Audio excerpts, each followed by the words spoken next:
And because we have Devil's Sight, and we're not blinded, we actually have advantage on every attack. So, there you go. You'll see we just did 25 damage in one hit.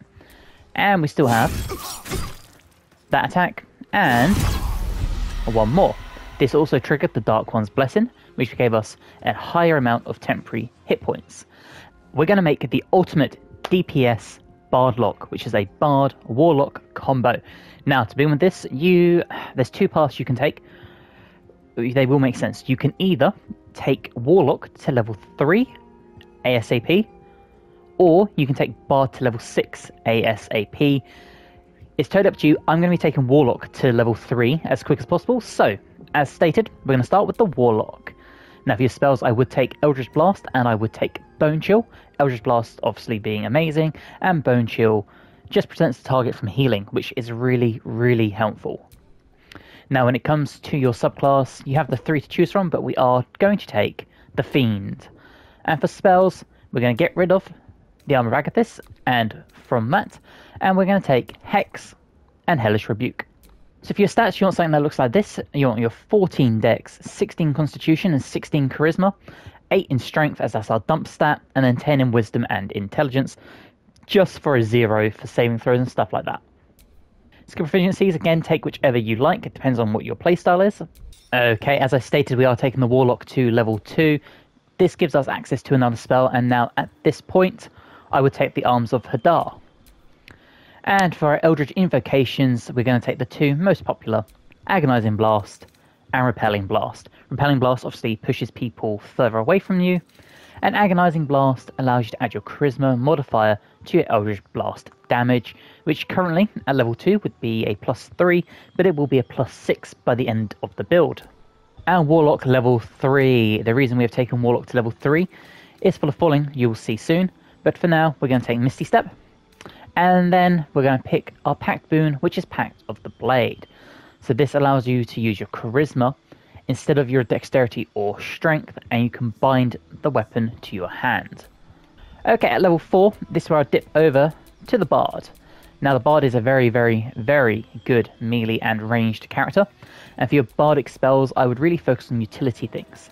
So we will take Dancing Lights, and we'll take Minor Illusion. And for your spells, I would take Long Strider, again a utility spell, much like Featherfall.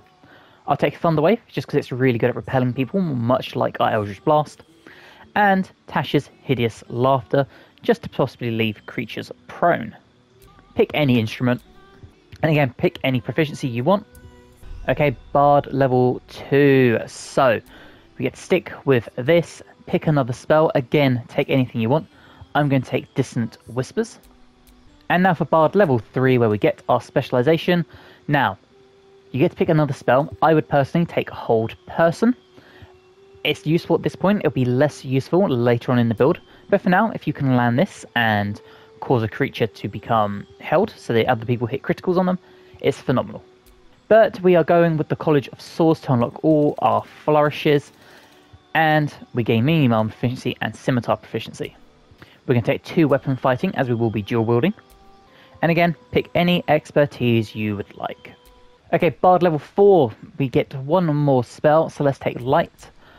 And another bigger spell, so we will take Cloud of Daggers. And for this, we're going to take the ASI, and we're going to bump our Charisma up to 18.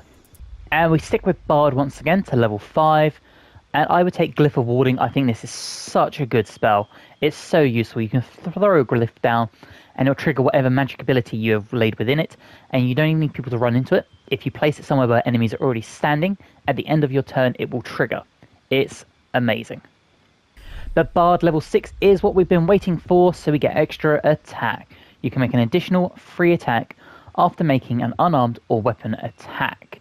If you gain the extra attack feature from more than one class, they don't add together. Just remember that, but you'll see that's not quite true. And we have Counter Charm. You and any allies within 9 meters have advantage on saving throws against being charmed or frightened. And for a spell hit, I would take Stinking Cloud. Again, it is a concentration, but it's an amazing spell. And now we are going to go back to a Warlock. So Warlock level 4 gives us access to another feat. Take any spell here you want. From this, I would take Darkness. And we want the ASI again to bump our Charisma up to 20. This is now a +5 to our weapon attacks and our Eldritch Blast damage. And Warlock level 5, Deepened Pact. So, Blade Pact holders gain an extra attack with their Pact weapon. So theoretically, even though the Bard says it will not stack, it does. So we'll be getting 4 attacks per round with this build. 3 main hand and 1 offhand attack as a bonus action. And for a spell here, I would take Hunger of Hadar.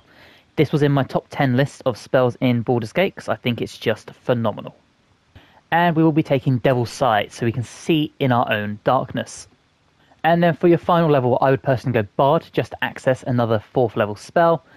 But really, you can take anything. I would take Dimension Door though. Okay, so that is our build. Now, there's a few weapons and items I would suggest for this. I'm not going to go over everything because there are so many options, but this for me is personally what I think some of the best stuff is. Number 1, Birthright. This bumps your Charisma up to 22. So we bumped our ASIs up to 20. We now have gone over that cap to 22. This is found in Act 3, and it's amazing.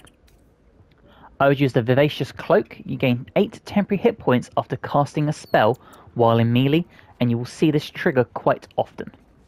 I would take the UNT Scale Mail. So this is a medium armor that allows you to add your dexterity modifier to your armor class, gives you a +1 to initiative, and it doesn't inflict disadvantage on stealth checks.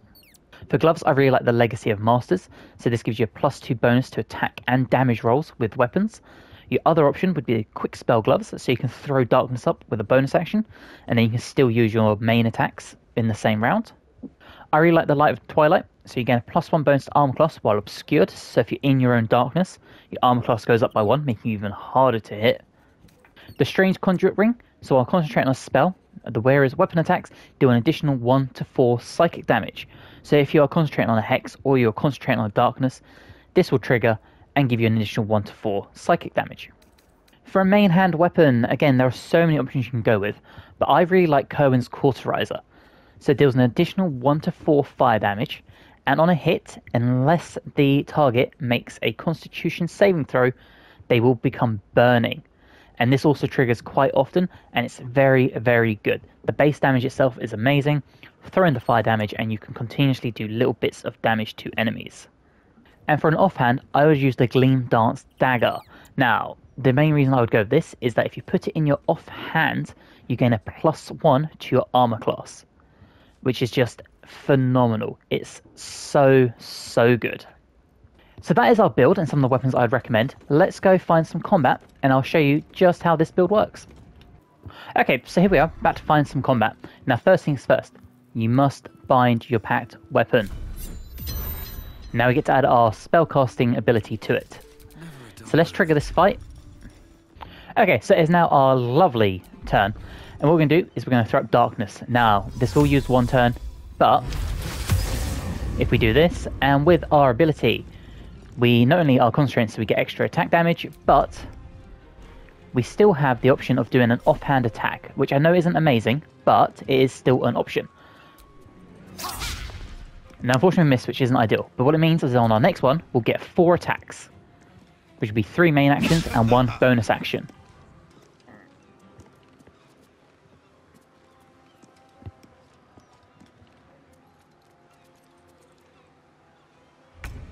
As you see, they are unable to hit us because we are within this dark sphere. Right, it is now our lovely BardLock's turn, and you're going to see we just get an insane amount of attacks now. Now, what's really good is we have these flourishes. So, for example, Defensive Flourish. Attack defensively, increasing your armor class by 4 if you hit. And because we have Devil's Sight, and we're not blinded, we actually have advantage on every attack. So, there you go. You'll see we just did 25 damage in 1 hit. And we still have that attack and 1 more. This also triggered the Dark One's Blessing, which gave us a higher amount of temporary hit points. And this Darkness with 3 main attacks and 1 offhand attack, as well as boosting your AC with your Bardic Inspiration, can be implemented throughout the entire build once you get to Act 3 and everything comes together.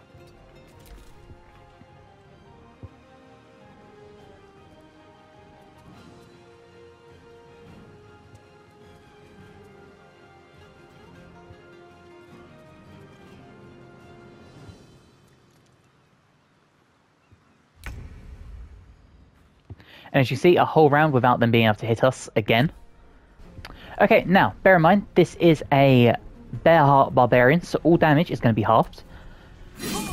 You'll see, because we're still in darkness, we still have advantage on our attacks. And we still have access to all our flourishes. So for example, we could do another defensive and boost our AC. We could do a slashing, so we could attack 2 enemies at once. Or we can do a mobile one. So this will hopefully push the enemy backwards and help us teleport. It didn't trigger there. Let's see if we can do it again and get it to trigger. No, once again. Okay, we'll try in the next round. But you'll see, still did all his targets. And thanks to Kerwin's Cauterizer, he also has burning on him. Okay, so we killed the Bearheart. But what is really important to remember with this build is that we are still a spellcaster. So for example, if we were to do a Misty Step, and let's just come up to somewhere we can see. Because I want to make sure we can actually hit the targets. So, where's Misty Step gone? Here it is. So let's Misty Step. And we'll just put ourselves here, why not? There we go. We can still come over here, for example. And we still have access to all our Eldritch Blasts. Including things like Repelling Blast, where not only did we just shoot them off the edge, we did 14 extra damage from full damage. And that is something you can implement again with your flourishes, where you can knock them off the ledge and teleport to them. Okay, let's try and test out that last flourish I was trying to show you, which is the mobile one. Now, I only have one attempt, so hopefully it triggers this time. But, mobile flourish. There you go. All the way over there, we knocked him off. So if you could do that, then it'd be amazing, because you could literally fling them off the edge like your Eldritch Blast and still do damage. And we can then teleport to them. So you target them, and there you go, we're right next to them, and we still have our attack. And our other attack. Just like that. And the burning triggered because of the Cauterizer is just phenomenal, and this should be the kill shot. There you go, 35 damage as a reaction. That is my incredible BardLock build. It is so powerful. It's a great Act 3 build to implement. Its spellcasting is perfect. Its attacking is amazing. You damage on your turn that isn't... Sorry, you can do damage to them with the burning, not on your turn. If you stack with some rings or whatever you could find where you do extra burning or whatever like that. Not only do you have that, 22 charisma, so you could talk your way through most situations if you choose to. It is such a powerful build. Please let me know what you think in the comments below, and let me know what you change or any other items you would throw in. If you're new and you're not subscribed, if you'd like to, that'd be amazing. And please drop me a like, it helps me tremendously. And hopefully, I'll see you guys in the next one. Bye guys.